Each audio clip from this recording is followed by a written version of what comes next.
Morning, everyone. Barlin. I'm very pleased to report that I've gotten a ride on a brand new 3000 series bus on the 72 from Clackamas. The ride was noticeably smoother and the air conditioning was nice and cool.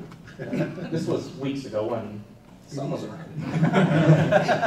Last week, right? Right. These 55 new buses are a great addition to the TriMet fleet, and I hope to see a 3000 bus on my traditional Line 12 in the future.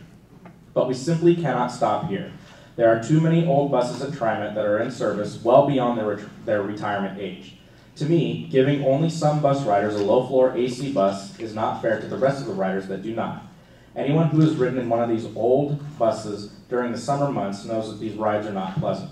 It's unhealthy for riders and especially unhealthy for the operators. In my opinion, TriMet needs to apply for even more Federal Transit Administration grants to help get new buses. These old buses are getting expensive to maintain, and I think it would be in TriMet's best interest to put maintenance costs of these old buses into new buses. Bringing maintenance costs down by retiring these ancient buses will save TriMet money. While these new Gillig 3000 buses are quite nice, I've got a proposal for a new type of bus that I believe will increase ridership and encourage ridership. These buses in question are the Alexander Dennis Enviro 200 single-decker bus and the Alexander Dennis Enviro 500 double-decker bus. These buses are sleek, low floor, kneeling, and are air-conditioned and would lower the age of TriMet's bus fleet, which would encourage ridership by offering modern amenities desired by Portland area commuters.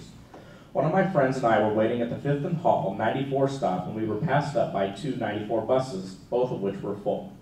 These buses, by the way, were the very old 1800 flexible Metros. We finally opted for a 12 bus, which was a 2100 bus, which later died at Barber Transit Center. We caught another 94, which was an old 1400 bus at Barber, but my friend was 40 minutes late getting home.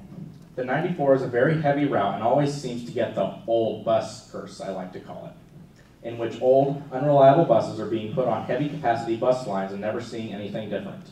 This is a major problem, and I think these Enviro 500 double-decker buses will reduce crush load for high-capacity bus lines, while at the same time having a lower breakdown rate due to it being newer than a 1400, which is older than me. And both buses have manuals and data sheets that are not written in Hungarian like the Crown Icarus. Articulated buses that were such a disaster. One problem I might see with these double-decker buses would be the max catenary on the Portland Transit Mall. From what I know, a single Siemens S70 light rail vehicle is 12 feet tall. Assuming the pantograph is higher than 2 feet, there's no question in my mind that these buses would increase ridership and be perfect for Portland commuters. The Enviro 200 is a single-decker, low-floor, kneeling, air-conditioned bus which has a sleek look and inviting interior. I picture one of these buses with a new TriMet color scheme, and I think it would be a perfect addition to the fleet. As with buses, they are cookie cutters, so they can be fashioned in any way you want them. TriMet can choose to keep the current seating arrangement or go with the standard Enviro seating arrangement. People seeing a double-decker bus used by TriMet would increase and encourage ridership greatly. I encourage TriMet to put out a bid, including double-decker buses, and hope to see the buses mentioned win the bid. Thank you for your time, and I hope to see you on the bus.